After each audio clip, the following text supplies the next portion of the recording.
Welcome to Original Fantasy Audiobooks. Today, you are not here for entertainment. You are here to listen, to remember, and to reflect.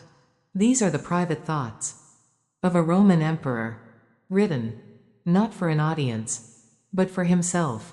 Lessons on discipline, character, and the quiet shaping of a human soul. This is Meditations by Marcus Aurelius, a journey through gratitude, self-mastery, and the unseen principles that shape a life from the inside. The Meditations, Book 1. From my grandfather Varus I learned good morals and the government of my temper. From the reputation and remembrance of my father, modesty and a manly character. From my mother, piety and beneficence, and abstinence, not only from evil deeds, but even from evil thoughts, and further, simplicity in my way of living, far removed from the habits of the rich. From my great-grandfather, not to have frequented public schools, and to have had good teachers at home, and to know that on such things a man should spend liberally. From my governor, to be neither of the green nor of the blue party at the games in the circus, nor a partisan either of the Parmularius or the Scutarius at the gladiators' fights. From him too I learned endurance of labor, and to want little, and to work with my own hands, and not to meddle with other people's affairs, and not to be ready to listen to slander. From Diognetus, not to busy myself about trifling things, and not to give credit to what was said by miracle workers and jugglers about incantations and the driving away of demons and such things, and not to breed quails for fighting, nor to give myself up passionately to such things, and to endure freedom of speech, and to have become intimate with philosophy, and to have been a hearer, first of Bacchius, then of Tandisus and Martianus, and to have written dialogues in my youth, and to have desired a plank bed and skin, and whatever else of the kind belongs to the Grecian discipline.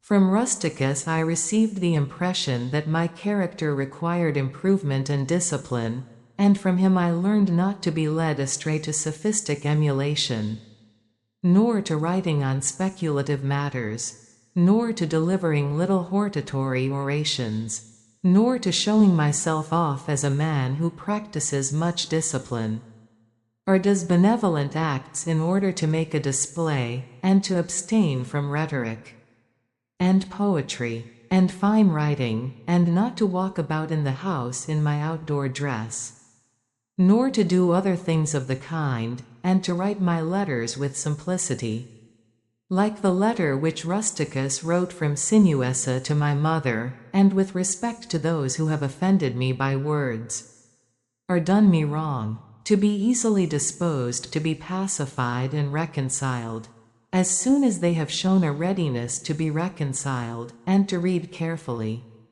and not to be satisfied with a superficial understanding of a book, nor hastily to give my assent to those who talk over much.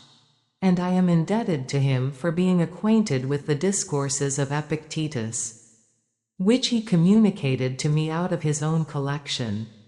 From Apollonius I learned freedom of will and undeviating steadiness of purpose, and to look to nothing else, not even for a moment, except to reason, and to be always the same, in sharp pains, on the occasion of the loss of a child, and in long illness, and to see clearly in a living example that the same man can be both most resolute and yielding, and not peevish in giving his instruction, and to have had before my eyes a man who clearly considered his experience and his skill in expounding philosophical principles as the smallest of his merits, and from him I learned how to receive from friends what are esteemed favors, without being either humbled by them or letting them pass unnoticed.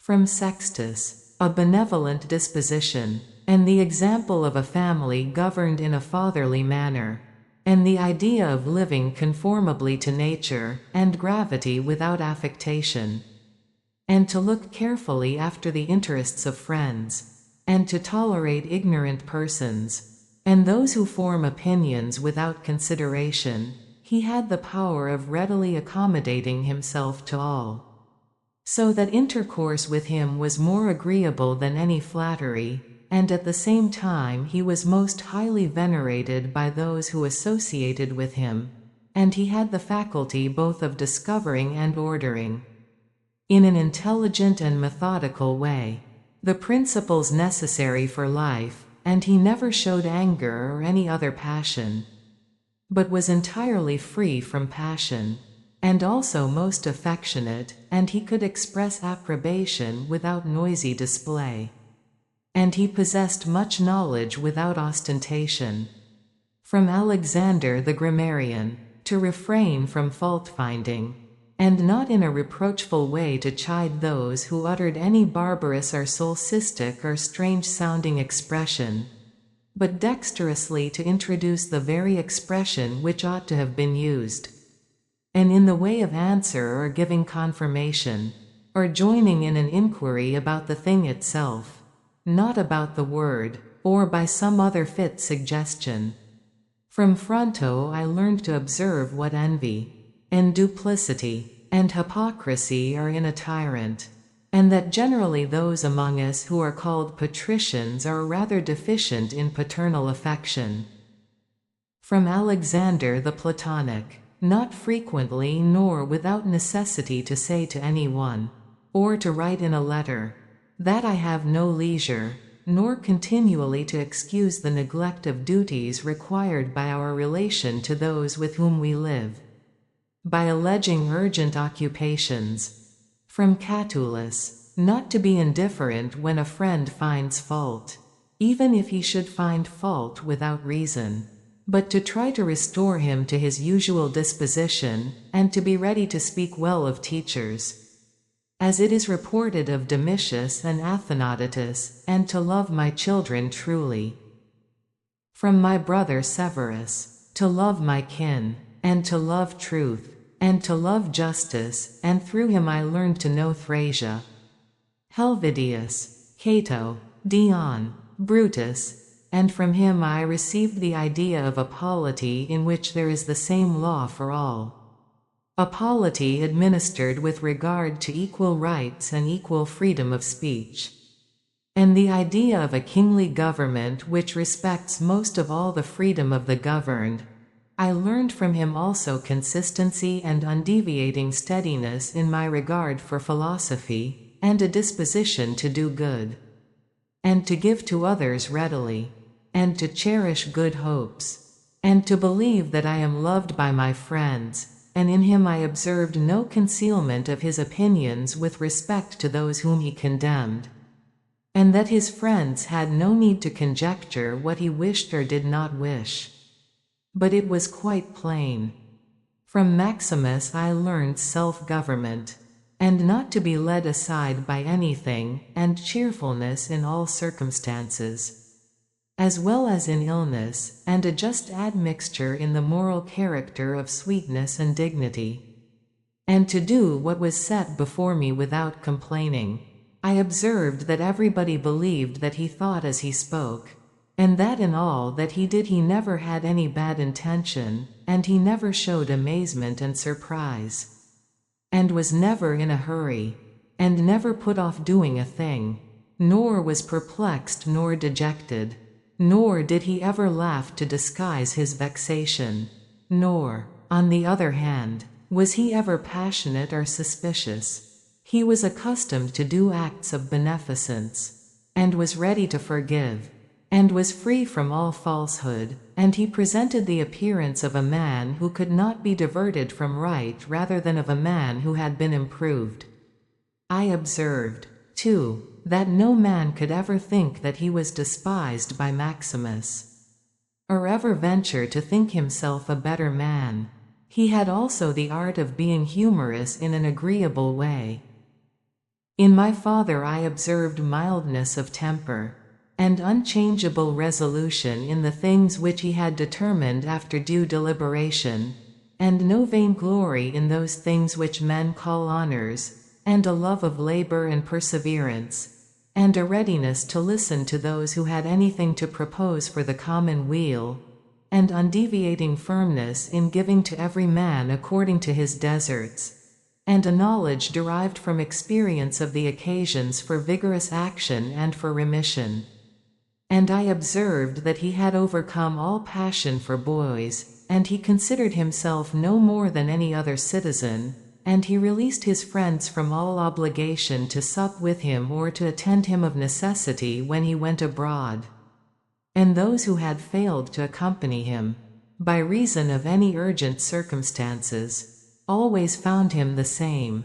I observed too his habit of careful inquiry in all matters of deliberation, and his persistency, and that he never stopped his investigation through being satisfied with appearances which first present themselves, and that his disposition was to keep his friends, and not to be soon tired of them, nor yet to be extravagant in his affection, and to be satisfied on all occasions, and cheerful, and to foresee things a long way off, and to provide for the smallest without display, and to check immediately popular applause and all flattery, and to be ever watchful over the things which were necessary for the administration of the empire, and to be a good manager of the expenditure, and patiently to endure the blame which he got for such conduct, and he was neither superstitious with respect to the gods, nor did he court men by gifts or by trying to please them, or by flattering the populace, but he showed sobriety in all things and firmness, and never any mean thoughts or action, nor love of novelty, and the things which conduce in any way to the commodity of life, and of which fortune gives an abundant supply. He used without arrogance and without excusing himself, so that when he had them, he enjoyed them without affectation, and when he had them not, he did not want them. No one could ever say of him that he was either a sophist or a home-bred flippant slave or a pedant, but every one acknowledged him to be a man ripe, perfect, above flattery, able to manage his own and other men's affairs. Besides this, he honored those who were true philosophers, and he did not reproach those who pretended to be philosophers, nor yet was he easily led by them. He was also easy in conversation, and he made himself agreeable without any offensive affectation. He took a reasonable care of his body's health, not as one who was greatly attached to life, nor out of regard to personal appearance, nor yet in a careless way, but so that, through his own attention, he very seldom stood in need of the physician's art or of medicine or external applications. He was most ready to give way without envy to those who possessed any particular faculty, such as that of eloquence or knowledge of the law or of morals, or of anything else, and he gave them his help, that each might enjoy reputation according to his deserts, and he always acted conformably to the institutions of his country, without showing any affectation of doing so. Further, he was not fond of change nor unsteady, but he loved to stay in the same places, and to employ himself about the same things, and after his paroxysms of headache he came immediately fresh and vigorous to his usual occupations. His secrets were not but very few and very rare, and these only about public matters, and he showed prudence and economy in the exhibition of the public spectacles and the construction of public buildings, his donations to the people, and in such things, for he was a man who looked to what ought to be done, not to the reputation which is got by a man's acts. He did not take the bath at unseasonable hours, he was not fond of building houses, nor curious about what he ate, nor about the texture and color of his clothes, nor about the beauty of his slaves. His dress came from Lorium, his villa on the coast, and from Lanuvium generally. We know how he behaved to the toll collector at Tusculum who asked his pardon, and such was all his behavior. There was in him nothing harsh, nor implacable, nor violent, nor, as one may say, anything carried to the sweating point, but he examined all things severally, as if he had abundance of time, and without confusion, in an orderly way, vigorously and consistently, and that might be applied to him which is recorded of Socrates, that he was able both to abstain from, and to enjoy, those things which many are too weak to abstain from, and cannot enjoy without excess, but to be strong enough both to bear the one and to be sober in the other is the mark of a man who has a perfect and invincible soul, such as he showed in the illness of Maximus. To the gods I am indebted for having good grandfathers, good parents, a good sister, good teachers, good associates, good kinsmen and friends, nearly everything good. Further, I owe it to the gods that I was not hurried into any offense against any of them, though I had a disposition which, if opportunity had offered, might have led me to do something of this kind, but through their favor, there never was such a concurrence of circumstances as put me to the trial.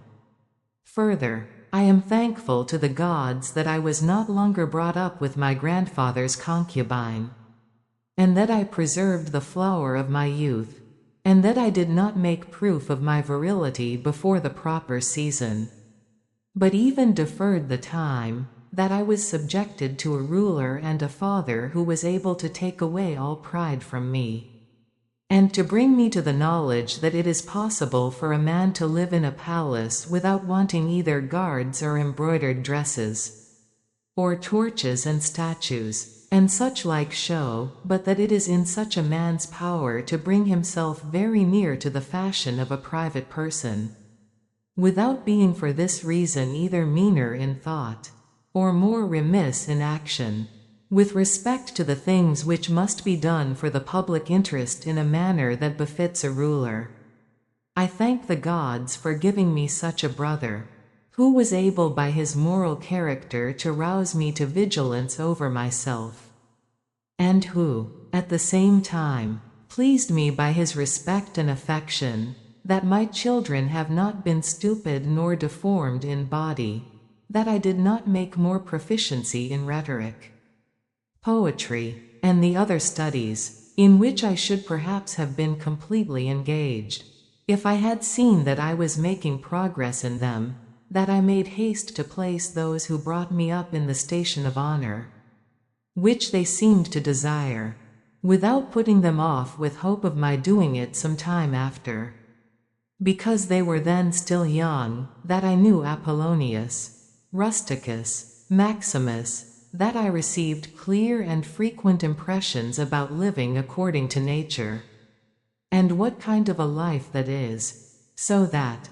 so far as depended on the gods, and their gifts, and help, and inspirations, nothing hindered me from forthwith living according to nature, though I still fall short of it through my own fault, and through not observing the admonitions of the gods, and, I may almost say, their direct instructions, that my body has held out so long in such a kind of life, that I never touched either Benedicta or Theodotus, and that, after having fallen into amatory passions, I was cured, and, though I was often out of humor with Rusticus, I never did anything of which I had occasion to repent, that, though it was my mother's fate to die young, she spent the last years of her life with me, that, whenever I wished to help any man in his need, or on any other occasion, I was never told that I had not the means of doing it,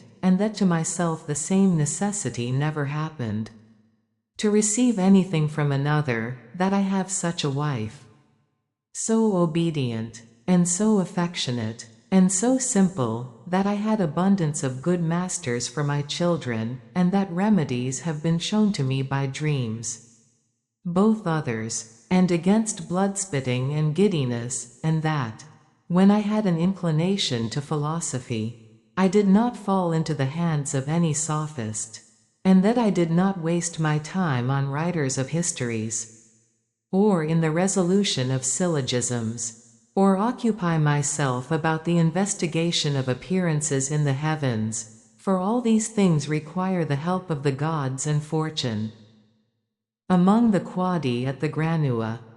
The Meditations, Book 2. Begin the morning by saying to thyself, I shall meet with the busy body, the ungrateful, arrogant, deceitful, envious, unsocial. All these things happen to them by reason of their ignorance of what is good and evil. But I who have seen the nature of the good that it is beautiful, and of the bad that it is ugly, and the nature of him who does wrong, that it is akin to me, not only of the same blood or seed, but that it participates in the same intelligence and the same portion of the divinity. I can neither be injured by any of them, for no one can fix on me what is ugly, nor can I be angry with my kinsman, nor hate him, for we are made for cooperation, like feet, like hands, like eyelids, like the rows of the upper and lower teeth. To act against one another then is contrary to nature, and it is acting against one another to be vexed and to turn away. Whatever this is that I am, it is a little flesh and breath, and the ruling part. Throw away thy books, no longer distract thyself. It is not allowed, but as if thou wast now dying. Despise the flesh, it is blood and bones and a network, a contexture of nerves, veins, and arteries. See the breath also, what kind of a thing it is, air, and not always the same, but every moment sent out and again sucked in. The third then is the ruling part. Consider thus, thou art an old man, no longer let this be a slave. No longer be pulled by the strings like a puppet to unsocial movements. No longer either be dissatisfied with thy present lot, or shrink from the future. All that is from the gods is full of providence. That which is from fortune is not separated from nature or without an interweaving and involution with the things which are ordered by providence. From thence all things flow, and there is besides necessity. And that which is for the advantage of the whole universe, of which thou art a part. But that is good for every part of nature which the nature of the whole brings. And what serves to maintain this nature? Now the universe is preserved, as by the changes of the elements so by the changes of things compounded of the elements. Let these principles be enough for thee, let them always be fixed opinions.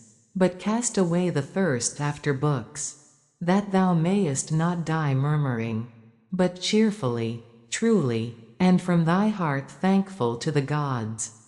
Remember how long thou hast been putting off these things, and how often thou hast received an opportunity from the gods, and yet dost not use it. Thou must now at last perceive of what universe thou art a part, and of what administrator of the universe thy existence is an efflux, and that a limit of time is fixed for thee, which if thou dost not use for clearing away the clouds from thy mind, it will go and thou wilt go, and it will never return. Every moment think steadily as a Roman and a man to do what thou hast in hand with perfect and simple dignity, and feeling of affection, and freedom, and justice, and to give thyself relief from all other thoughts. And thou wilt give thyself relief, if thou doest every act of thy life as if it were the last, laying aside all carelessness and passionate aversion from the commands of reason, and all hypocrisy, and self-love, and discontent with the portion which has been given to thee. thou seest how few the things are, the which if a man lays hold of, he is able to live a life which flows in quiet, and is like the existence of the gods, for the gods on their part will require nothing more from him who observes these things. Do wrong to thyself, do wrong to thyself, my soul, but thou wilt no longer have the opportunity of honoring thyself. Every man's life is sufficient, but thine is nearly finished, though thy soul reverences not itself but places thy felicity in the souls of others. Do the things external which fall upon thee distract thee? Give thyself time to learn something new and good, and cease to be whirled around, but then thou must also avoid being carried about the other way. For those too are triflers who have wearied themselves in life by their activity, and yet have no object to which to direct every movement, and, in a word, all their thoughts. Through not observing what is in the mind of another, a man has seldom been seen to be unhappy, but those who do not observe the movements of their own minds must of necessity be unhappy. This thou must always bear in mind. What is the nature of the whole? And what is my nature? And how this is related to that? And what kind of a part it is of what kind of a whole? And that there is no one who hinders thee from always doing and saying the things which are according to the nature of which thou art a part. Theophrastus, in his comparison of bad acts, such a comparison as one would make in accordance with the common notions of mankind, says, like a true philosopher, that the offenses which are committed through desire are more blamable than those which are committed through anger.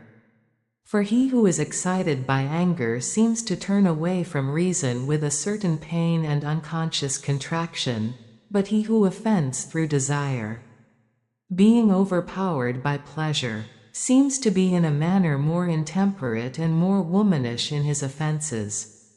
Rightly then, and in a way worthy of philosophy, he said that the offense which is committed with pleasure is more blamable than that which is committed with pain, and on the whole the one is more like a person who has been first wronged and through pain is compelled to be angry, but the other is moved by his own impulse to do wrong, being carried towards doing something by desire. Since it is possible that thou mayest depart from life this very moment, regulate every act and thought accordingly.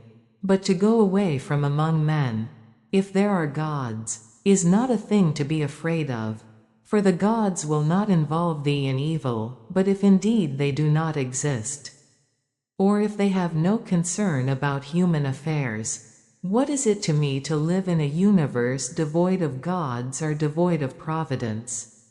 But in truth they do exist, and they do care for human things, and they have put all the means in man's power to enable him not to fall into real evils.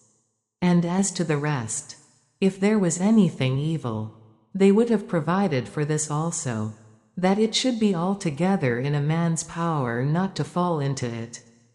Now that which does not make a man worse, how can it make a man's life worse? But neither through ignorance, nor having the knowledge, but not the power to guard against or correct these things, is it possible that the nature of the universe has overlooked them, nor is it possible that it has made so great a mistake, either through want of power or want of skill, that good and evil should happen indiscriminately to the good and the bad. But death certainly, and life, honor and dishonor, pain and pleasure, all these things equally happen to good men and bad, being things which make us neither better nor worse. Therefore they are neither good nor evil. How quickly all things disappear! In the universe the bodies themselves, but in time the remembrance of them. What is the nature of all sensible things? And particularly those which attract with the bait of pleasure are terrified by pain, or are noised abroad by vapory fame, how worthless, and contemptible, and sordid, and perishable, and dead they are all this. It is the part of the intellectual faculty to observe. To observe too who these are whose opinions and voices give reputation, what death is. And the fact that, if a man looks at it in itself, and by the abstractive power of reflection resolves into their parts all the things which present themselves to the imagination in it, he will then consider it to be nothing else than an operation of nature. And if any one is afraid of an operation of nature, he is a child. This, however, is not only an operation of nature, but it is also a thing which conduces to the purposes of nature. To observe too how man comes near to the deity, and by what part of him, and when this part of man is so disposed. Nothing is more wretched than a man who traverses everything in a round, and pries into the things beneath the earth, as the poet says, and seeks by conjecture what is in the minds of his neighbors, without perceiving that it is sufficient to attend to the demon within him, and to reverence it sincerely. And reverence of the demon consists in keeping it pure from passion and thoughtlessness, and dissatisfaction with what comes from gods and men. For the things from the gods merit veneration for their excellence, and the things from men should be dear to us by reason of kinship, and sometimes even, in a manner, they move our pity by reason of men's ignorance of good and bad, this defect being not less than that which deprives us of the power of distinguishing things that are white and black. Though thou shouldst be going to live 3,000 years, and as many times 10,000 years, still remember that no man loses any other life than this which he now lives, nor lives any other than this which he now loses. The longest and shortest are thus brought to the same, for the present is the same to all, though that which perishes is not the same, and so that which is lost appears to be a mere moment. For a man cannot lose either the past or the future, for what a man has not, how can anyone take this from him? These two things then thou must bear in mind, the one, that all things from eternity are of like forms and come round in a circle, and that it makes no difference whether a man shall see the same things during 100 years or 200, or an infinite time. And the second, that the longest liver and he who will die soonest lose just the same. For the present is the only thing of which a man can be deprived, if it is true that this is the only thing which he has, and that a man cannot lose a thing if he has it not. Remember that all is opinion, for what was said by the cynic Monimus is manifest, and manifest too is the use of what was said. If a man receives what may be got out of it as far as it is true, the soul of man does violence to itself, first of all, when it becomes an abscess and, as it were, a tumor on the universe, so far as it can.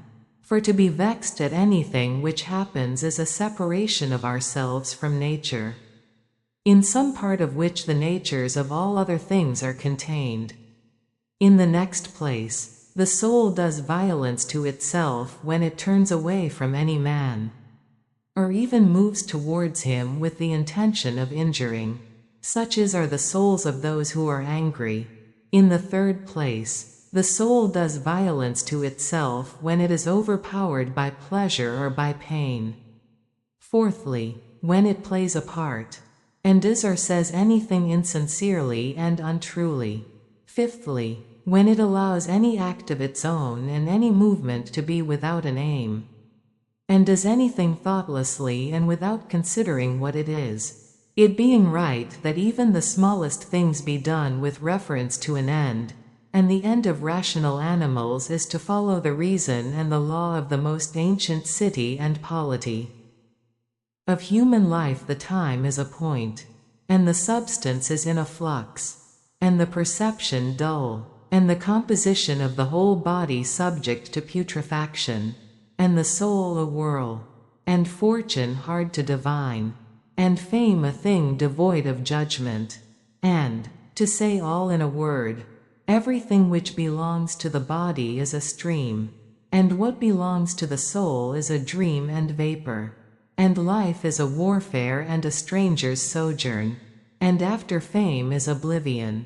What then is that which is able to conduct a man? One thing and only one: philosophy. But this consists in keeping the demon within a man free from violence and unharmed, superior to pains and pleasures, doing nothing without purpose, nor yet falsely and with hypocrisy, not feeling the need of another man's doing or not doing anything, and besides, accepting all that happens, and all that is allotted, as coming from thence, wherever it is, from whence he himself came, and, finally, waiting for death with a cheerful mind, as being nothing else than a dissolution of the elements of which every living being is compounded. But if there is no harm to the elements themselves in each continually changing into another, why should a man have any apprehension about the change and dissolution of all the elements? For it is according to nature, and nothing is evil which is according to nature. This Incarnatum. The Meditations, Book 3. We UGHT to consider not only that our life is daily wasting away and a smaller part of it is left, but another thing also must be taken into the account, that if a man should live longer, it is quite uncertain whether the understanding will still continue sufficient for the comprehension of things, and retain the power of contemplation which strives to acquire the knowledge of the divine and the human.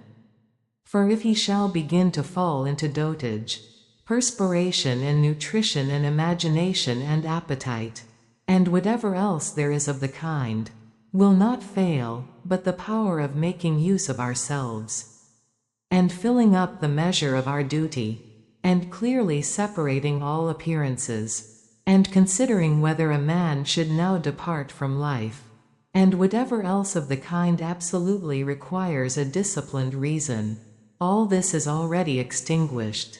We must make haste then, not only because we are daily nearer to death, but also because the conception of things and the understanding of them cease first.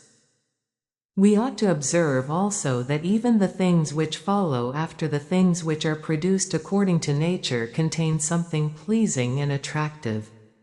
For instance, when bread is baked, some parts are split at the surface, and these parts which thus open, and have a certain fashion contrary to the purpose of the baker's art, are beautiful in a manner, and in a peculiar way excite a desire for eating. And again, figs, when they are quite ripe, gape open, and in the ripe olives the very circumstance of their being near to rottenness adds a peculiar beauty to the fruit.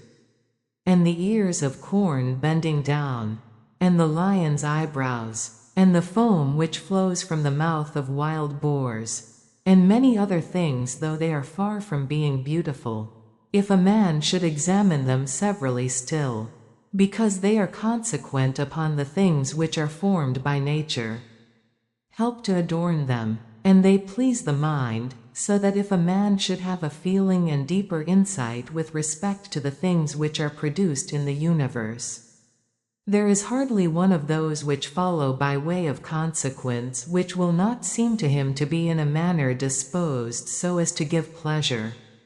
And so he will see even the real gaping jaws of wild beasts with no less pleasure than those which painters and sculptors show by imitation, and in an old woman and an old man he will be able to see a certain maturity and comeliness, and the attractive loveliness of young persons he will be able to look on with chaste eyes, and many such things will present themselves, not pleasing to every man, but to him only who has become truly familiar with nature and her works.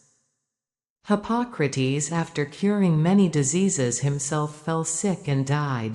The Chaldee foretold the deaths of many, and then fate caught them too. Alexander, and Pompeius, and Caius Caesar, after so often completely destroying whole cities, and in battle cutting to pieces many 10,000s of cavalry and infantry, themselves too at last departed from life. Heraclitus, after so many speculations on the conflagration of the universe, was filled with water internally and died smeared all over with mud. And lice destroyed Democritus, and other lice killed Socrates. What means all this? Thou hast embarked. Thou hast made the voyage. Thou art come to shore, get out.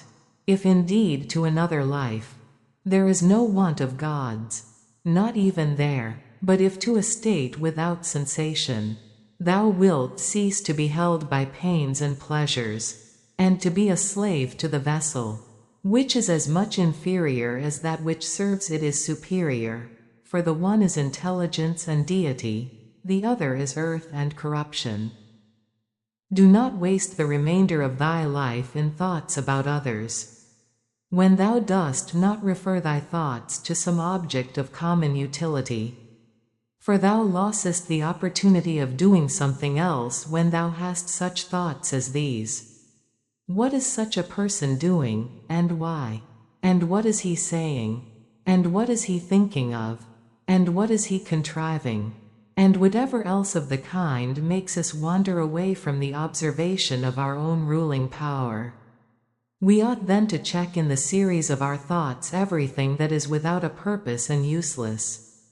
But most of all the over-curious feeling and the malignant, and a man should use himself to think of those things only about which if one should suddenly ask, "What hast thou now in thy thoughts?" with perfect openness thou mightest immediately answer, "This or that," so that from thy words it should be plain that everything in thee is simple and benevolent, and such as befits a social animal, and one that cares not for thoughts about pleasure or sensual enjoyments at all, nor has any rivalry or envy and suspicion, or anything else for which thou wouldst blush if thou shouldst say that thou hadst it in thy mind.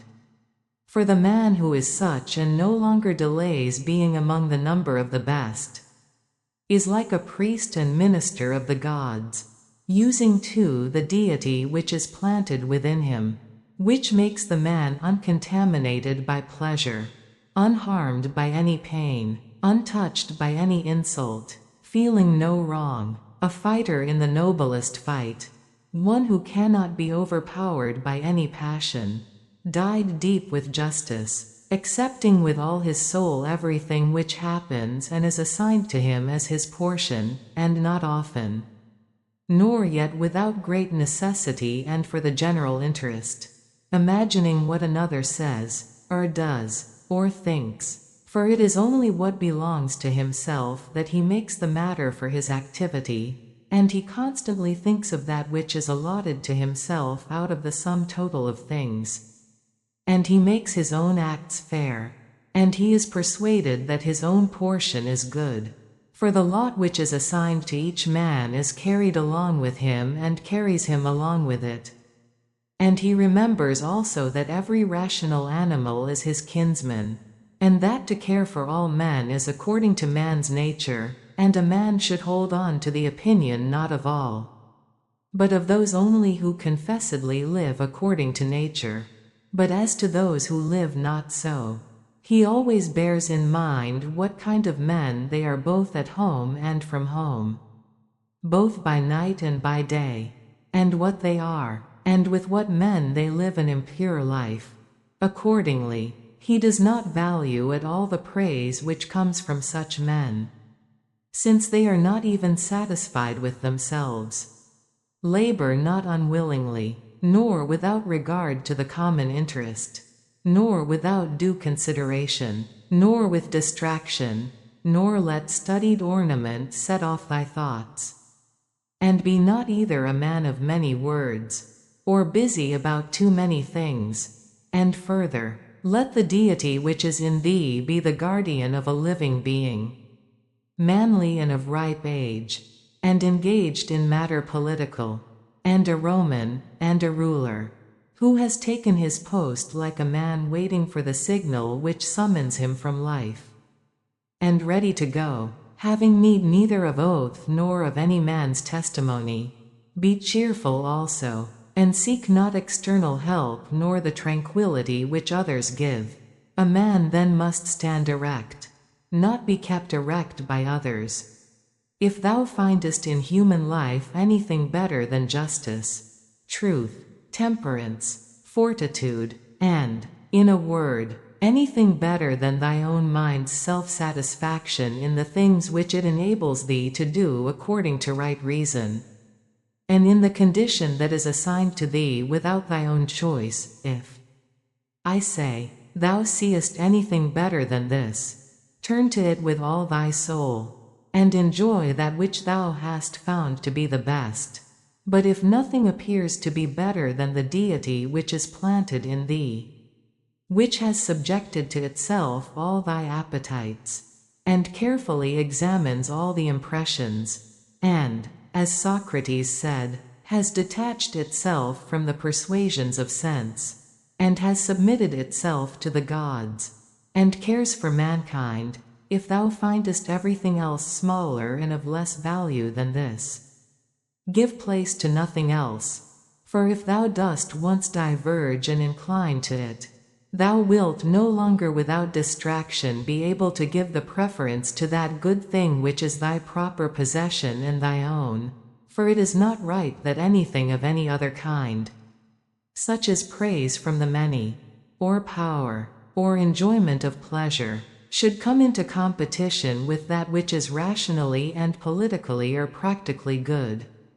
All these things, even though they may seem to adapt themselves to the better things in a small degree, obtain the superiority all at once, and carry us away. But do thou, I say, simply and freely choose the better, and hold to it. But that which is useful is the better. Well then, if it is useful to thee as a rational being, keep to it, but if it is only useful to thee as an animal, say so, and maintain thy judgment without arrogance. Only take care that thou mockest the inquiry by a sure method.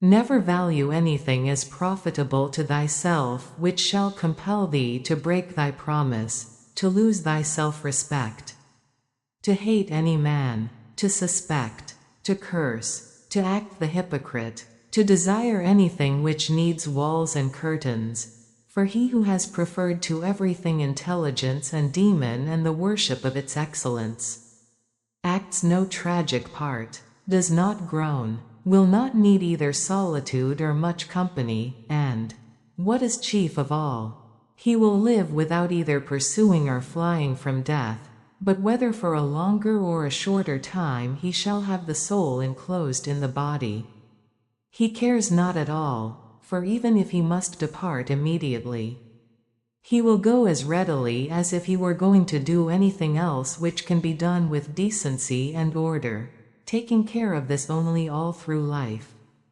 that his thoughts turn not away from anything which belongs to an intelligent animal and a member of a civil community. In the mind of one who is chastened and purified thou wilt find no corrupt matter, nor impurity, nor any sore skinned over, nor is his life incomplete when fate overtakes him, as one may say of an actor who leaves the stage before ending and finishing the play.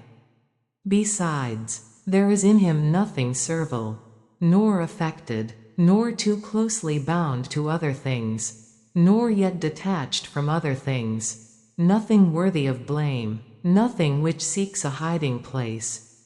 Reverence the faculty which produces opinion. On this faculty it entirely depends whether there shall exist in thy ruling part any opinion inconsistent with nature and the constitution of the rational animal. And this faculty promises freedom from hasty judgment, and friendship towards men, and obedience to the gods. Throwing away then all things, hold to these only which are few, and besides bear in mind that every man lives only this present time. which is an indivisible point, and that all the rest of his life is either past or it is uncertain. Short then is the time which every man lives, and small the nook of the earth where he lives, and short too the longest posthumous fame. And even this only continued by a succession of poor human beings, who will very soon die, and who know not even themselves, much less him who died long ago.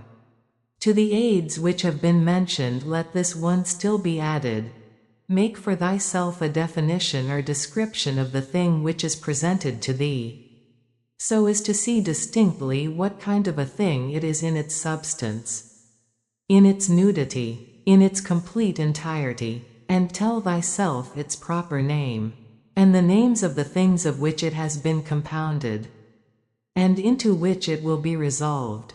For nothing is so productive of elevation of mind as to be able to examine methodically and truly every object which is presented to thee in life, and always to look at things so as to see at the same time what kind of universe this is, and what kind of use everything performs in it, and what value everything has with reference to the whole, and what with reference to man, who is a citizen of the highest city, of which all other cities are like families, what each thing is, and of what it is composed, and how long it is the nature of this thing to endure which now makes an impression on me, and what virtue I have need of with respect to it, such as gentleness, manliness, truth, fidelity, simplicity, contentment, and the rest. Wherefore, on every occasion a man should say, this comes from God,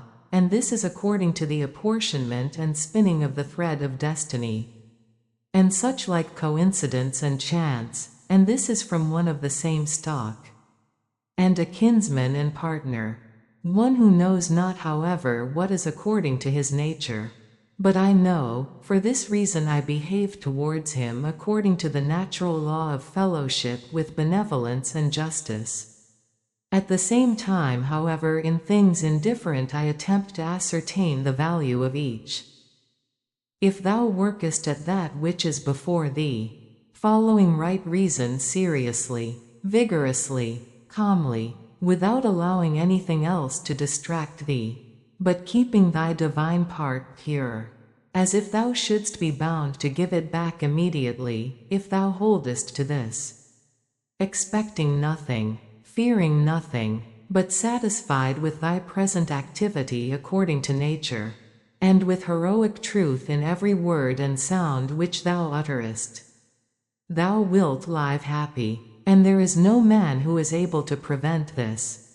As physicians have always their instruments and knives ready for cases which suddenly require their skill, so do thou have principles ready for the understanding of things divine and human, and for doing everything, even the smallest, with a recollection of the bond which unites the divine and human to one another. For neither wilt thou do anything well which pertains to man without at the same time having a reference to things divine, nor the contrary. No longer wander at hazard, for neither wilt thou read thy own memoirs, nor the acts of the ancient Romans and Hellenes, and the selections from books which thou wast reserving for thy old age. Hasten then to the end which thou hast before thee, and throwing away idle hopes, come to thy own aid, if thou carest at all for thyself, while it is in thy power. They know not how many things are signified by the words stealing, sowing, buying, keeping quiet, seeing what ought to be done, for this is not effected by the eyes, but by another kind of vision. Body, soul, intelligence. To the body belong sensations, to the soul appetites, to the intelligence principles. To receive the impressions of forms by means of appearances belongs even to animals. To be pulled by the strings of desire belongs both to wild beasts and to men who have made themselves into women, and to a Phalaris and a Nero, and to have the intelligence that guides to the things which appear suitable belongs also to those who do not believe in the gods, and who betray their country, and do their impure deeds when they have shut the doors.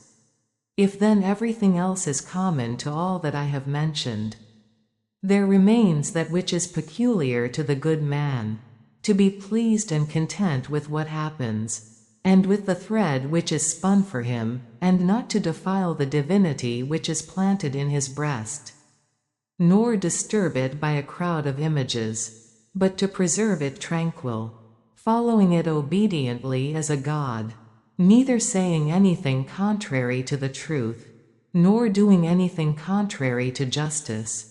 And if all men refuse to believe that he lives a simple, modest, and contented life, he is neither angry with any of them, nor does he deviate from the way which leads to the end of life, to which a man ought to come pure, tranquil, ready to depart, and without any compulsion perfectly reconciled to his lot. The Meditations, Book 4. That which rules within, when it is according to nature, is so affected with respect to the events which happen, that it always easily adapts itself to that which is and is presented to it. For it requires no definite material, but it moves towards its purpose, under certain conditions however, and it makes a material for itself out of that which opposes it. As fire lays hold of what falls into it, by which a small light would have been extinguished, but when the fire is strong, it soon appropriates to itself the matter which is heaped on it, and consumes it, and rises higher by means of this very material. Let no act be done without a purpose, nor otherwise than according to the perfect principles of art. Men seek retreats for themselves, houses in the country, seashores, and mountains, and thou too art wont to desire such things very much. But this is altogether a mark of the most common sort of men. For it is in thy power whenever thou shalt choose to retire into thyself. For nowhere either with more quiet or more freedom from trouble does a man retire than into his own soul, particularly when he has within him such thoughts that by looking into them he is immediately in perfect tranquillity. And I affirm that tranquillity is nothing else than the good ordering of the mind.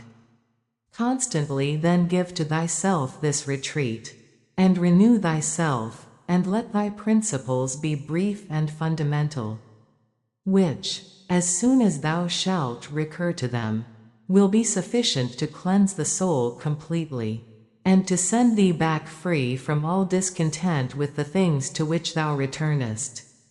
For with what art thou discontented? With the badness of men?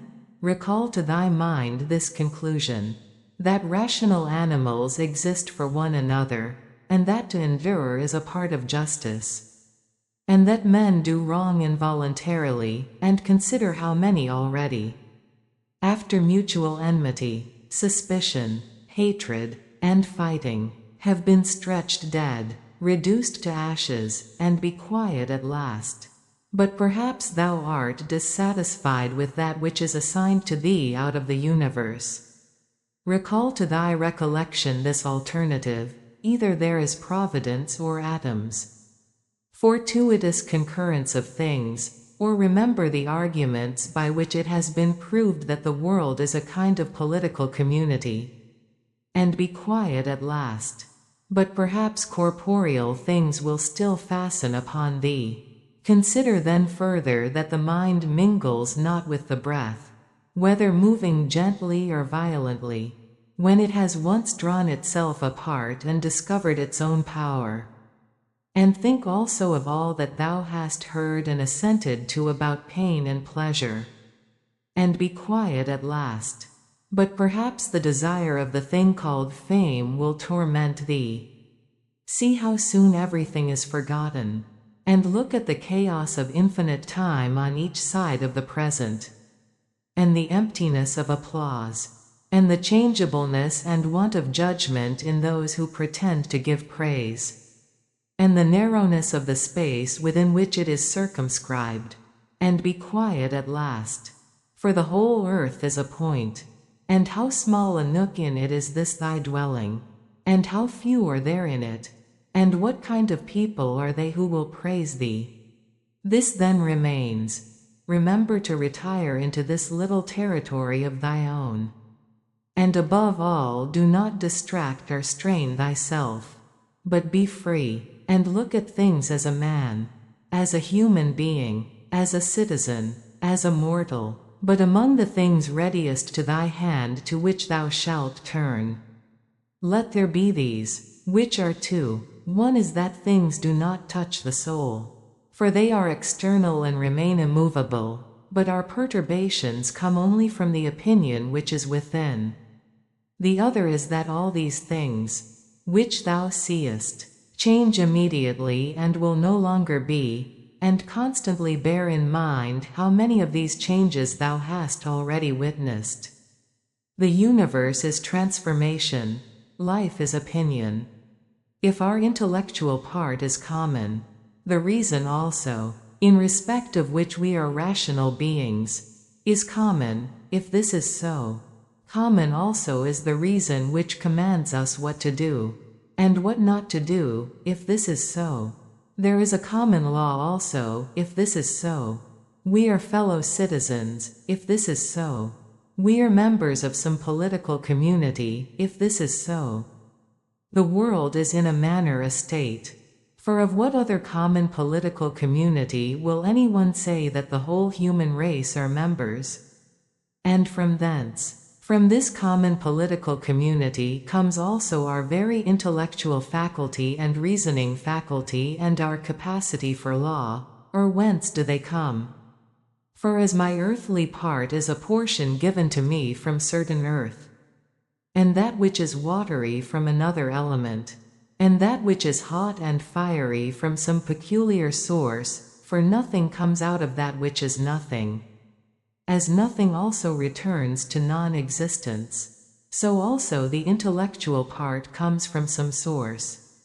Death is such as generation is, a mystery of nature, a composition out of the same elements, and a decomposition into the same, and altogether not a thing of which any man should be ashamed. For it is not contrary to the nature of a reasonable animal, and not contrary to the reason of our constitution. It is natural that these things should be done by such persons. It is a matter of necessity, and if a man will not have it so, he will not allow the fig tree to have juice. But by all means bear this in mind, that within a very short time both thou and he will be dead, and soon not even your names will be left behind. Take away thy opinion, and then there is taken away the complaint. I have been harmed. Take away the complaint. I have been harmed, and the harm is taken away. That which does not make a man worse than he was, also does not make his life worse, nor does it harm him either from without or from within. The nature of that which is universally useful has been compelled to do this. Consider that everything which happens, happens justly, and if thou observest carefully, thou wilt find it to be so. I do not say only with respect to the continuity of the series of things, but with respect to what is just, and as if it were done by one who assigns to each thing its value. Observe then as thou hast begun, and whatever thou doest, do it in conjunction with this, the being good, and in the sense in which a man is properly understood to be good. Keep to this in every action. Do not have such an opinion of things as he has who does thee wrong, or such as he wishes thee to have, but look at them as they are in truth. A man should always have these two rules in readiness: the one, to do only whatever the reason of the ruling and legislating faculty may suggest for the use of men; the other, to change thy opinion, If there is any one at hand who sets thee right and moves thee from any opinion. But this change of opinion must proceed only from a certain persuasion, as of what is just or of common advantage, and the like, not because it appears pleasant or brings reputation. Hast thou reason? I have. Why then dost not thou use it? For if this does its own work, what else dost thou wish? Thou hast existed as a part. Thou shalt disappear in that which produced thee, but rather thou shalt be received back into its seminal principle by transmutation. Many grains of frankincense on the same altar, one falls before, another falls after, but it makes no difference. Within 10 days thou wilt seem a god to those to whom thou art now a beast and an ape. If thou wilt return to thy principles and the worship of reason, do not act as if thou wert going to live 10,000 years. Death hangs over thee, while thou livest, while it is in thy power. Be good. How much trouble he avoids who does not look to see what his neighbor says or does or thinks, but only to what he does himself, that it may be just and pure, or as Agathon says, look not round at the depraved morals of others, but run straight along the line without deviating from it. He who has a vehement desire for posthumous fame does not consider that every one of those who remember him will himself also die very soon, then again also they who have succeeded them, until the whole remembrance shall have been extinguished as it is transmitted through men who foolishly admire and perish. But suppose that those who will remember are even immortal, and that the remembrance will be immortal. What then is this to thee? And I say not what is it to the dead, but what is it to the living? What is praise except indeed so far as it has a certain utility? For thou now rejectest unseasonably the gift of nature, clinging to something else. Everything which is in any way beautiful is beautiful in itself, and terminates in itself, not having praise as part of itself. Neither worse than nor better is a thing made by being praised. I affirm this also of the things which are called beautiful by the vulgar. For example, material things and works of art. That which is really beautiful has no need of anything, not more than law, not more than truth, not more than benevolence or modesty. Which of these things is beautiful because it is praised, or spoiled by being blamed? Is such a thing as an emerald made worse than it was, if it is not praised? Or gold, ivory, purple, a lyre, a little knife, a flower, a shrub? If souls continue to exist, how does the air contain them from eternity? But how does the earth contain the bodies of those who have been buried from time so remote? For as here the mutation of these bodies after a certain continuance, whatever it may be, and their dissolution make room for other dead bodies, so the souls which are removed into the air after subsisting for some time are transmuted and diffused, and assume a fiery nature by being received into the seminal intelligence of the universe, and in this way make room for the fresh souls which come to dwell there. And this is the answer which a man might give on the hypothesis of souls continuing to exist. But we must not only think of the number of bodies which are thus buried, but also of the number of animals which are daily eaten by us and the other animals. For what a number is consumed, and thus in a manner buried in the bodies of those who feed on them. And nevertheless this earth receives them by reason of the changes of these bodies into blood, and the transformations into the aerial or the fiery element. What is the investigation into the truth in this matter? The division into that which is material and that which is the cause of form. The formal, do not be whirled about, but in every movement have respect to justice, and on the occasion of every impression maintain the faculty of comprehension or understanding. Everything harmonizes with me, which is harmonious to thee, O universe. Nothing for me is too early nor too late, which is in due time for thee. Everything is fruit to me which thy seasons bring.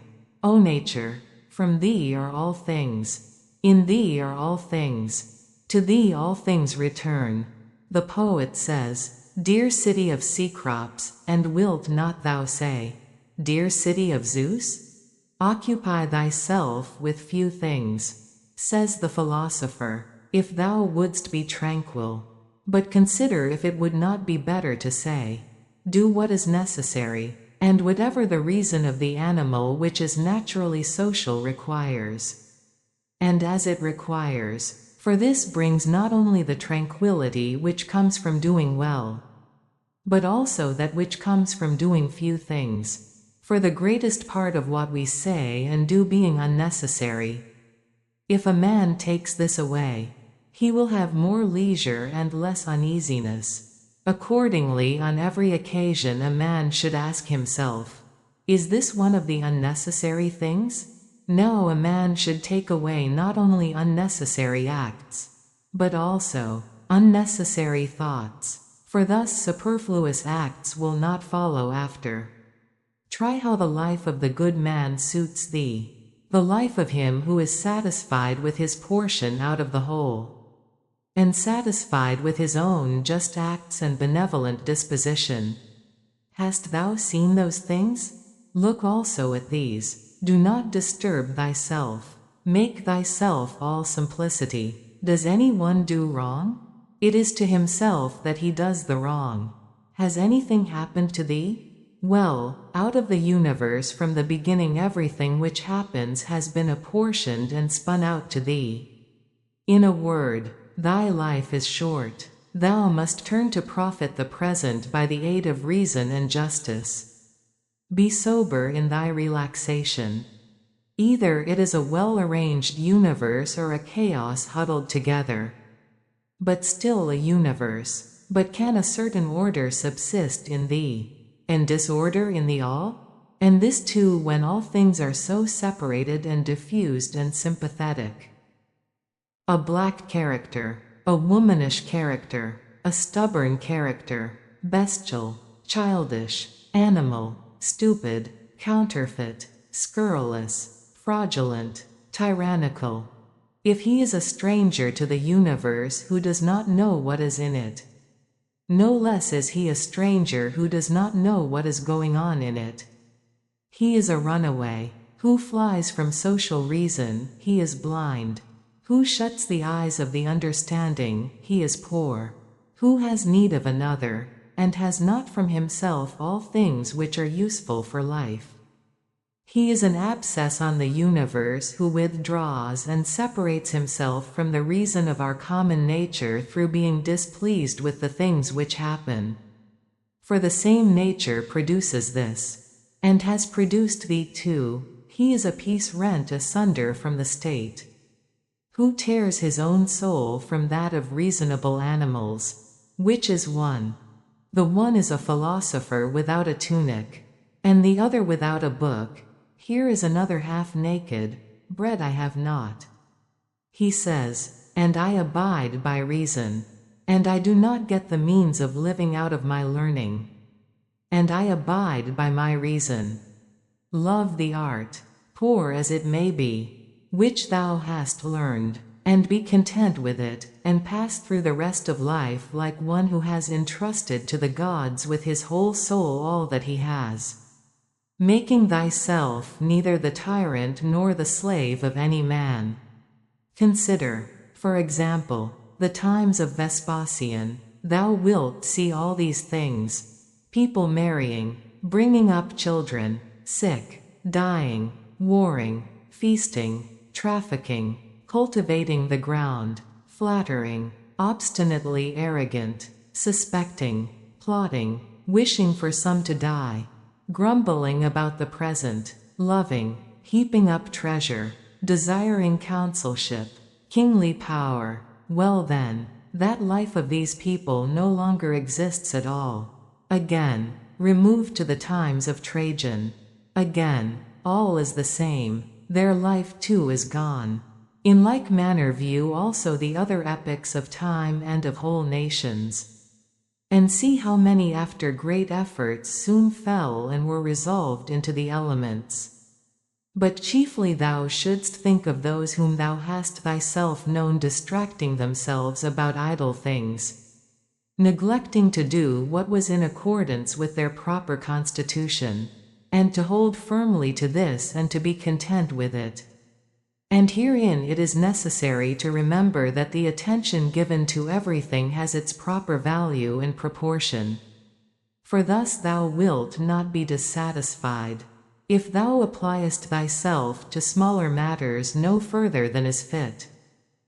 The words which were formerly familiar are now antiquated, so also the names of those who were famed of old are now in a manner antiquated.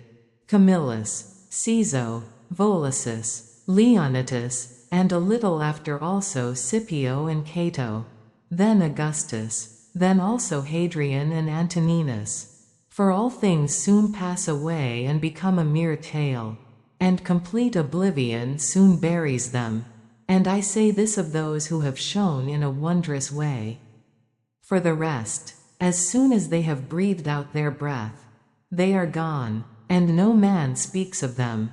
And, to conclude the matter, what is even an eternal remembrance? A mere nothing. What then is that about which we ought to employ our serious pains? This one thing, thoughts just, and acts social, and words which never lie, and a disposition which gladly accepts all that happens, as necessary, as usual, as flowing from a principle and source of the same kind. Willingly give thyself up to Clotho, one of the Fates, allowing her to spin thy thread into whatever things she pleases. Everything is only for a day, both that which remembers and that which is remembered. Observe constantly that all things take place by change, and accustom thyself to consider that the nature of the universe loves nothing so much as to change the things which are and to make new things like them. For everything that exists is in a manner the seed of that which will be. But thou art thinking only of seeds which are cast into the earth or into a womb, but this is a very vulgar notion. Thou wilt soon die, and thou art not yet simple, not free from perturbations, nor without suspicion of being hurt by external things, nor kindly disposed towards all, nor dost thou yet place wisdom only in acting justly. Examine men's ruling principles, even those of the wise, what kind of things they avoid, and what kind they pursue.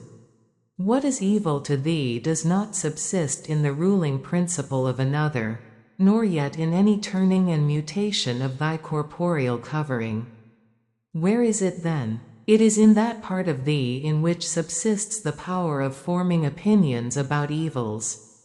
Let this power then not form such opinions, and all is well. And if that which is nearest to it, the poor body, is burnt, filled with matter and rottenness, nevertheless let the part which forms opinions about these things be quiet. That is, let it judge that nothing is either bad or good which can happen equally to the bad man and the good. For that which happens equally to him who lives contrary to nature and to him who lives according to nature, is neither according to nature nor contrary to nature. Constantly regard the universe as one living being, having one substance and one soul, and observe how all things have reference to one perception. The perception of this one living being, and how all things act with one movement, and how all things are the cooperating causes of all things which exist. Observe too the continuous spinning of the thread and the contexture of the web. Thou art a little soul bearing about a corpse. As Epictetus used to say, it is no evil for things to undergo change. and no good for things to subsist in consequence of change. Time is like a river made up of the events which happen, and a violent stream, for as soon as a thing has been seen, it is carried away, and another comes in its place, and this will be carried away too. Everything which happens is as familiar and well known as the rose in spring and the fruit in summer, for such is disease, and death, and calumny, and treachery, and whatever else delights fools or vexes them. In the series of things those which follow are always aptly fitted to those which have gone before, for this series is not like a mere enumeration of disjointed things, which has only a necessary sequence, but it is a rational connection, and as all existing things are arranged together harmoniously, so the things which come into existence exhibit no mere succession, but a certain wonderful relationship. Always remember the saying of Heraclitus, that the death of earth is to become water, and the death of water is to become air, and the death of air is to become fire, and reversely, and think too of him who forgets whither the way leads, and that men quarrel with that with which they are most constantly in communion. The reason which governs the universe, and the things which daily meet with seem to them strange, and consider that we ought not to act and speak as if we were asleep. For even in sleep we seem to act and speak, and that we ought not. Like children who learn from their parents, simply to act and speak as we have been taught. If any god told thee that thou shalt die tomorrow, or certainly on the day after tomorrow, thou wouldst not care much whether it was on the third day or on the morrow, unless thou wast in the highest degree mean-spirited, for how small is the difference? So think it no great thing to die after as many years as thou canst name rather than tomorrow. Think continually how many physicians are dead after often contracting their eyebrows over the sick, and how many astrologers after predicting with great pretensions the deaths of others, and how many philosophers after endless discourses on death or immortality, how many heroes after killing thousands, and how many tyrants who have used their power over men's lives with terrible insolence as if they were immortal, and how many cities are entirely dead. So to speak, Hellas and Pompeii and Herculaneum, and others innumerable. Add to the reckoning all whom thou hast known. One after another, one man after burying another has been laid out dead, and another buries him, and all this in a short time. To conclude, always observe how ephemeral and worthless human things are, and what was yesterday a little mucus tomorrow will be a mummy or ashes. Pass then through this little space of time conformably to nature, and end thy journey in content, just as an olive falls off when it is ripe, blessing nature who produced it, and thanking the tree on which it grew. Be like the promontory against which the waves continually break, but it stands firm and tames the fury of the water around it. Unhappy am I because this has happened to me. Not so, but happy am I though this has happened to me, because I continue free from pain, neither crushed by the present nor fearing the future. For such a thing as this might have happened to every man, but every man would not have continued free from pain on such an occasion. Why then is that rather a misfortune than this a good fortune? And dost thou in all cases call that a man's misfortune, which is not a deviation from man's nature? And does a thing seem to thee to be a deviation from man's nature, when it is not contrary to the will of man's nature? Well, thou knowest the will of nature. Will then this which has happened prevent thee from being just, magnanimous, temperate, prudent, secure against inconsiderate opinions and falsehood? Will it prevent thee from having modesty, freedom, and everything else? by the presence of which man's nature obtains all that is its own.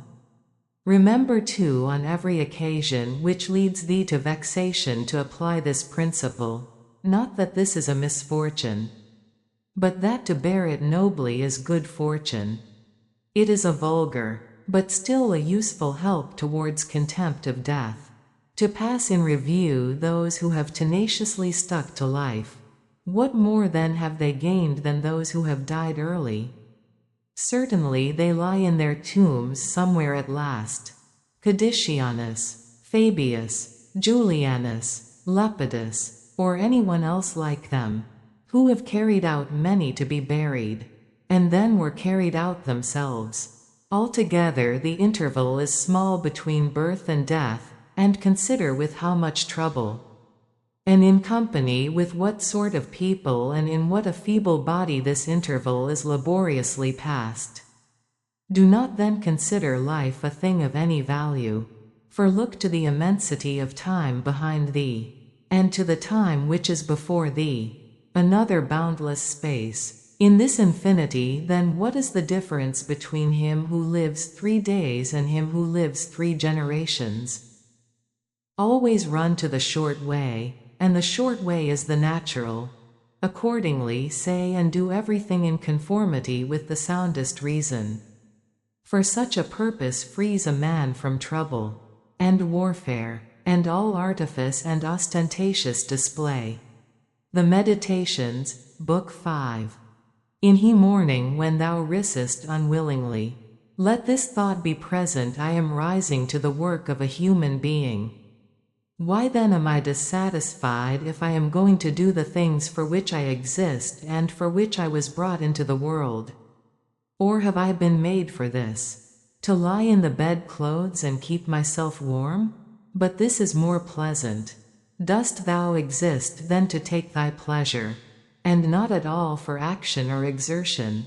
Dost thou not see the little plants, the little birds, the ants, the spiders, the bees working together to put in order their several parts of the universe? And art thou unwilling to do the work of a human being? And dost thou not make haste to do that which is according to thy nature? But it is necessary to take rest also. It is necessary. However, nature has fixed bounds to this too. She has fixed bounds both to eating and drinking. And yet thou goest beyond these bounds, beyond what is sufficient, yet in thy acts it is not so. But thou stoppest short of what thou canst do, so thou lovest not thyself. For if thou didst, thou wouldst love thy nature in her will. But those who love their several arts exhaust themselves in working at them unwashed and without food. But thou valuest thy own nature less than the turner values the turning art, or the dancer the dancing art, or the lover of money values his money, or the vainglorious man his little glory. And such men, when they have a violent affection to a thing, choose neither to eat nor to sleep rather than to perfect the things which they care for. But are the acts which concern society more vile in thy eyes and less worthy of thy labor? How easy it is to repel and to wipe away every impression which is troublesome or unsuitable, and immediately to be in all tranquillity. Judge every word and deed which are according to nature to be fit for thee, and be not diverted by the blame which follows from any people nor by their words. But if a thing is good to be done or said, do not consider it unworthy of thee, for those persons have their peculiar leading principle and follow their peculiar movement, which things do not thou regard. But go straight on, following thy own nature and the common nature, and the way of both is one. I go through the things which happen according to nature until I shall fall and rest, breathing out my breath into that element out of which I daily draw it in, and falling upon that earth out of which my father collected the seed, and my mother the blood, and my nurse the milk, out of which during so many years I have been supplied with food and drink, which bears me when I tread on it and abuse it for so many purposes. Thou sayest, men cannot admire the sharpness of thy wits. Be it so, but there are many other things of which thou canst not say. I am not formed for them by nature. Show those qualities then which are altogether in thy power: sincerity, gravity, endurance of labor, aversion to pleasure, contentment with thy portion and with few things, benevolence, frankness, no love of superfluity, freedom from trifling magnanimity. Dost thou not see how many qualities thou art immediately able to exhibit, in which there is no excuse of natural incapacity and unfitness, and yet thou still remainest voluntarily below the mark? Or art thou compelled through being defectively furnished by nature to murmur, and to be stingy, and to flatter, and to find fault with thy poor body, and to try to please men, and to make great display, and to be so restless in thy mind?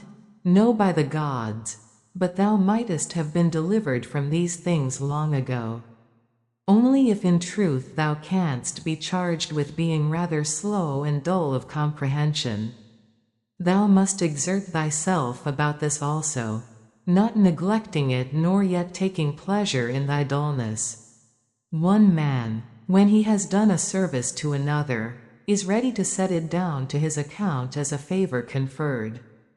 Another is not ready to do this, but still in his own mind he thinks of the man as his debtor, and he knows what he has done.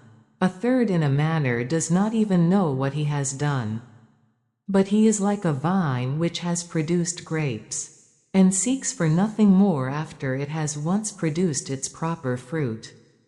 As a horse when he has run, a dog when he has tracked the game, a bee when it has made the honey, so a man when he has done a good act does not call out for others to come and see, but he goes on to another act, as a vine goes on to produce again the grapes in season. Must a man then be one of these, who in a manner act thus without observing it? Yes, but this very thing is necessary, the observation of what a man is doing, for, it may be said, it is characteristic of the social animal to perceive that he is working in a social manner, and indeed to wish that his social partner also should perceive it. It is true what thou sayest, but thou dost not rightly understand what is now said, and for this reason thou wilt become one of those of whom I spoke before. For even they are misled by a certain show of reason. But if thou wilt choose to understand the meaning of what is said, do not fear that for this reason thou wilt omit any social act. A prayer of the Athenians: Rain, rain, O dear Zeus, down on the plowed fields of the Athenians and on the plains. In truth we ought not to pray at all, or we ought to pray in this simple and noble fashion. Just as we must understand when it is said, that Aesculapius prescribed to this man horse exercise, or bathing in cold water or going without shoes, so we must understand it when it is said, that the nature of the universe prescribed to this man disease or mutilation or loss or anything else of the kind. For in the first case prescribed means something like this: he prescribed this for this man as a thing adapted to procure health, and in the second case it means that which happens to, or suits, every man is fixed in a manner for him suitably to his destiny. For this is what we mean when we say that things are suitable to us. As the workmen say of squared stones in walls or the pyramids, that they are suitable when they fit them to one another in some kind of connection. For there is altogether one fitness, harmony, and as the universe is made up out of all bodies to be such a body as it is, so out of all existing causes necessity, destiny, is made up to be such a cause as it is. And even those who are completely ignorant understand what I mean. For they say, it, necessity, destiny, brought this to such a person. This then was brought and this was prescribed to him. Let us then receive these things, as well as those which Aesculapius prescribes. Many as a matter of course even among his prescriptions are disagreeable. But we accept them in the hope of health. Let the perfecting and accomplishment of the things, which the common nature judges to be good, be judged by thee to be of the same kind as thy health. And so accept everything which happens, even if it seem disagreeable, because it leads to this, to the health of the universe and to the prosperity and felicity of Zeus, the universe. For he would not have brought on any man what he has brought, if it were not useful for the whole. Neither does the nature of anything, whatever it may be, cause anything which is not suitable to that which is directed by it. For two reasons then it is right to be content with that which happens to thee, the one, because it was done for thee and prescribed for thee, and in a manner had reference to thee, originally from the most ancient causes spun with thy destiny, and the other, because even that which comes severally to every man is to the power which administers the universe a cause of felicity and perfection. Nay, even of its very continuance, for the integrity of the whole is mutilated, if thou cuttest off anything whatever from the conjunction and the continuity either of the parts or of the causes. And thou dost cut off, as far as it is in thy power, when thou art dissatisfied, and in a manner triest to put anything out of the way. Be not disgusted, nor discouraged, nor dissatisfied, if thou dost not succeed in doing everything according to right principles, but when thou hast failed, return back again, and be content if the greater part of what thou doest is consistent with man's nature. And love this to which thou returnest, and do not return to philosophy as if she were a master, but act like those who have sore eyes and apply a bit of sponge and egg, or as another applies a plaster, or drenching with water, for thus thou wilt not fail to obey reason, and thou wilt repose in it. And remember that philosophy requires only the things which thy nature requires, but thou wouldst have something else which is not according to nature. It may be objected, why, what is more agreeable than this which I am doing? But is not this the very reason why pleasure deceives us? And consider if magnanimity, freedom, simplicity, equanimity, piety, are not more agreeable. For what is more agreeable than wisdom itself? When thou thinkest of the security and the happy course of all things which depend on the faculty of understanding and knowledge, things are in such a kind of envelopment that they have seemed to philosophers, not a few nor those common philosophers, altogether unintelligible. Nay, even to the Stoics themselves they seem difficult to understand. And all our assent is changeable, for where is the man who never changes?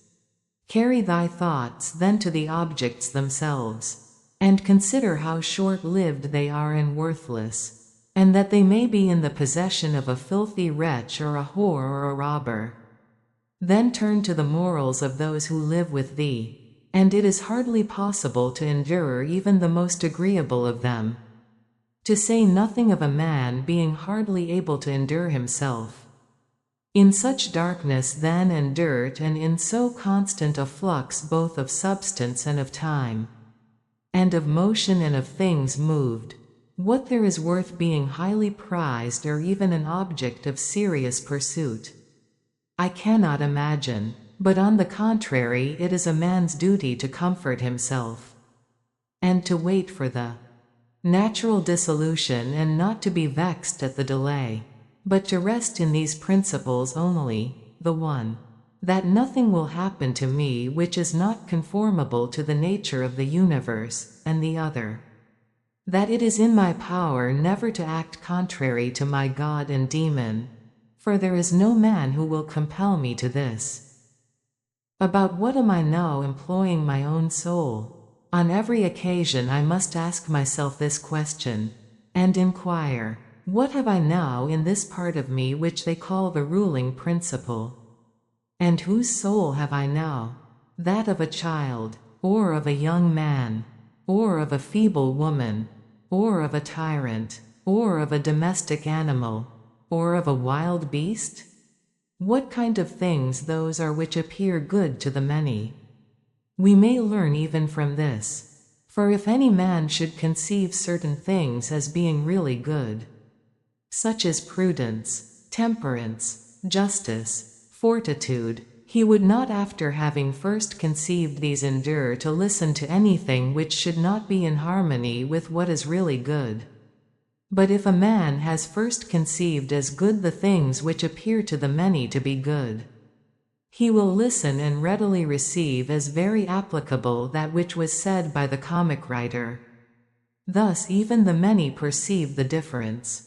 For were it not so, this saying would not offend and would not be rejected in the first case, while we receive it when it is said of wealth, and of the means which further luxury and fame, as said fitly and wittily. Go on then and ask if we should value and think those things to be good, to which after their first conception in the mind the words of the comic writer might be aptly applied, that he who has them through pure abundance has not a place to ease himself in. I am composed of the formal and the material, and neither of them will perish into non-existence. As neither of them came into existence out of non-existence, every part of me then will be reduced by change into some part of the universe, and that again will change into another part of the universe, and so on forever. And by consequence of such a change I too exist, and those who begot me, and so on forever in the other direction, for nothing hinders us from saying so, even if the universe is administered according to definite periods of revolution. Reason and the reasoning art, philosophy, are powers which are sufficient for themselves and for their own works.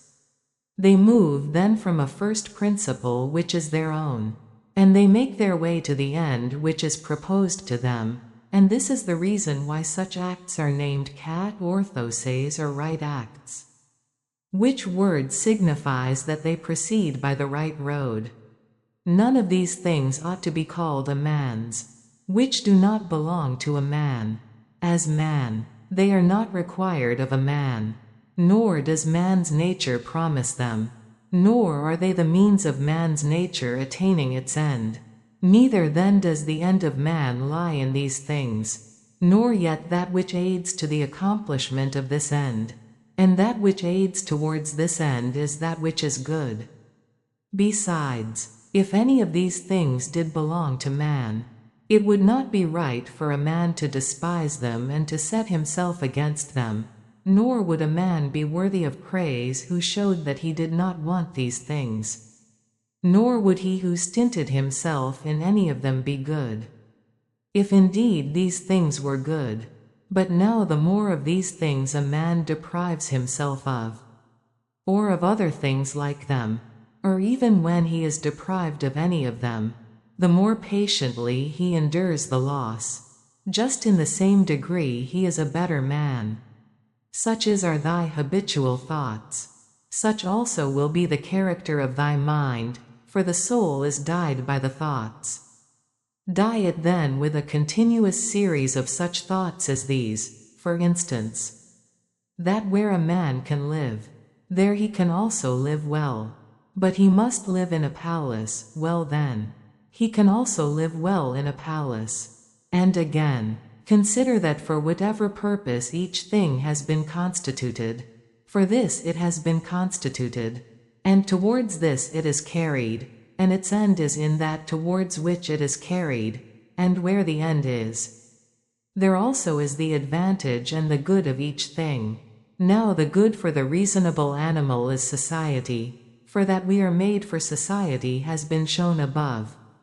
Is it not plain that the inferior exist for the sake of the superior? But the things which have life are superior to those which have not life. And of those which have life the superior are those which have reason.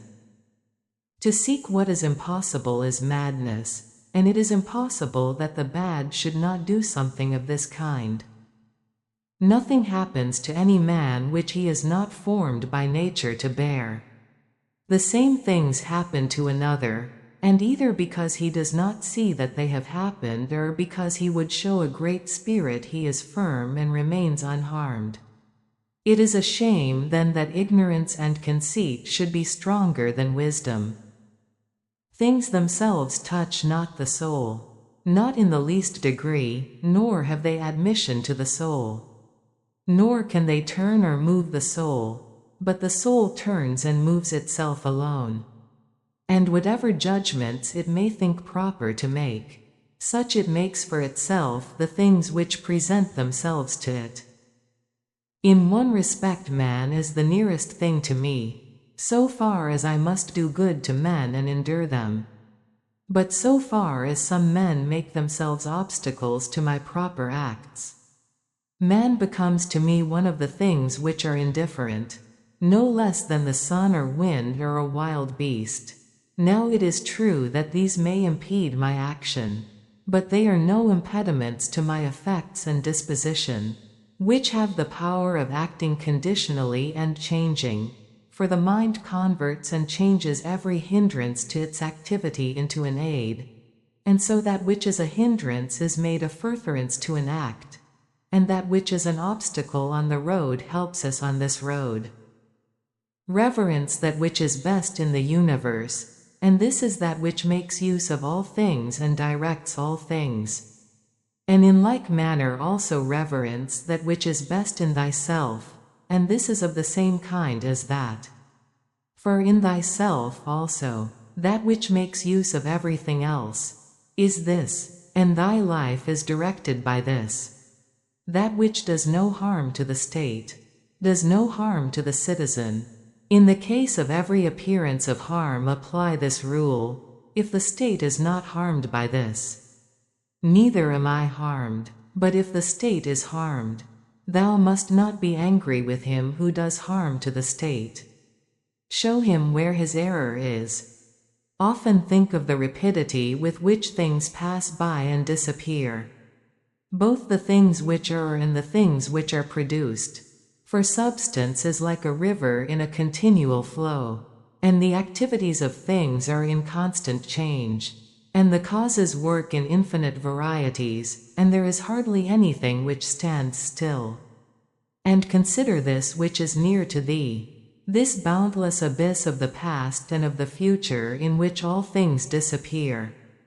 How then is he not a fool who is puffed up with such things or plagued about them and makes himself miserable? For they vex him only for a time, and a short time. Think of the universal substance, of which thou hast a very small portion, and of universal time, of which a short and indivisible interval has been assigned to thee, and of that which is fixed by destiny. And how small a part of it thou art. Does another do me wrong? Let him look to it. He has his own disposition, his own activity. I now have what the universal nature wills me to have, and I do what my nature now wills me to do. Let the part of thy soul which leads and governs be undisturbed by the movements in the flesh, whether of pleasure or of pain, and let it not unite with them, but let it circumscribe itself and limit those effects to their parts. But when these effects rise up to the mind by virtue of that other sympathy that naturally exists in a body which is all one, then thou must not strive to resist the sensation, for it is natural, but let not the ruling part of itself add to the sensation the opinion that it is either good or bad. Live with the gods. And he does live with the gods who constantly shows to them. His own soul is satisfied with that which is assigned to him. and that it does all that the demon wishes, which Zeus hath given to every man for his guardian and guide, a portion of himself, and this is every man's understanding and reason. Art thou angry with him whose armpits stink? Art thou angry with him whose mouth smells foul? What good will this danger do thee? He has such a mouth. He has such armpits. It is necessary that such an emanation must come from such things, but the man has reason. It will be said, and he is able, if he takes pain, to discover wherein he offends. I wish thee well of thy discovery. Well then, and thou hast reason, by thy rational faculty stir up his rational faculty, show him his error. Admonish him, for if he listens, thou wilt cure him, and there is no need of anger, neither tragic actor nor whore. As thou intendest to live when thou art gone out, so it is in thy power to live here. But if men do not permit thee, then get away out of life, yet so as if thou wert suffering no harm.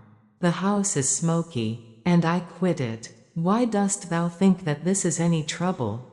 But so long as nothing of the kind drives me out, I remain, am free, and no man shall hinder me from doing what I choose, and I choose to do what is according to the nature of the rational and social animal. The intelligence of the universe is social. Accordingly, it has made the inferior things for the sake of the superior, and it has fitted the superior to one another. Thou seest how it has subordinated, coordinated and assigned to everything its proper portion, and has brought together into concord with one another the things which are the best.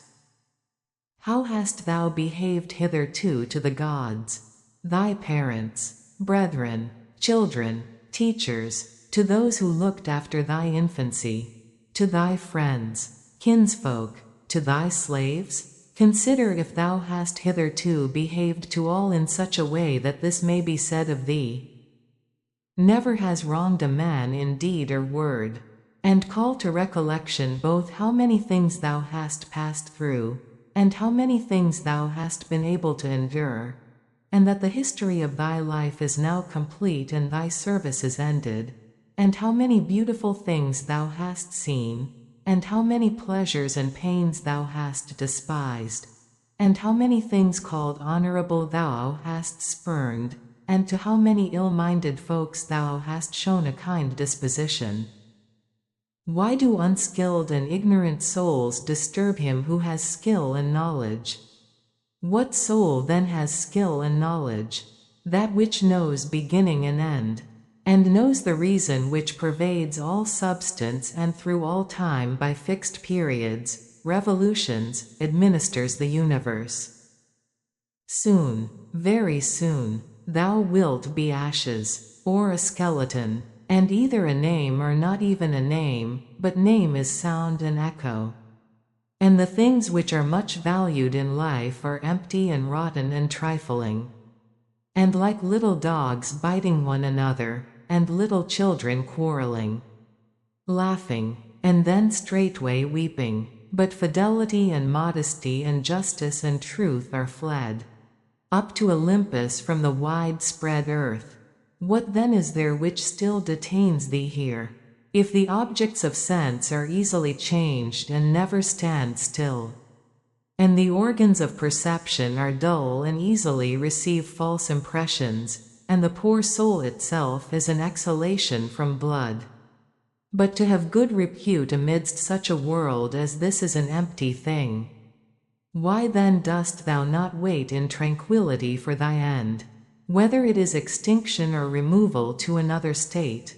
And until that time comes, what is sufficient? Why, what else than to venerate the gods and bless them, and to do good to men, and to practice tolerance and self-restraint, but as to everything which is beyond the limits of the poor flesh and breath, to remember that this is neither thine nor in thy power.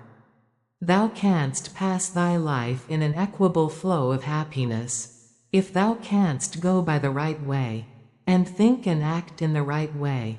These two things are common both to the soul of God and to the soul of man, and to the soul of every rational being, not to be hindered by another, and to hold good to consist in the disposition to justice and the practice of it, and in this to let thy desire find its termination. If this is neither my own badness, nor an effect of my own badness, and the common weal is not injured, why am I troubled about it? And what is the harm to the common weal? Do not be carried along inconsiderately by the appearance of things, but give help to all according to thy ability and their fitness, and if they should have sustained loss in matters which are indifferent. Do not imagine this to be a damage, for it is a bad habit. But as the old man, when he went away, asked back his foster child's top, remembering that it was a top, so do thou in this case also. When thou art calling out on the rostra, hast thou forgotten, man, what these things are? Yes, but they are objects of great concern to these people. Wilt thou too then be made a fool for these things? I was once a fortunate man, but I lost it, I know not how. But fortunate means that a man has assigned to himself a good fortune, and a good fortune is good disposition of the soul, good emotions, good actions,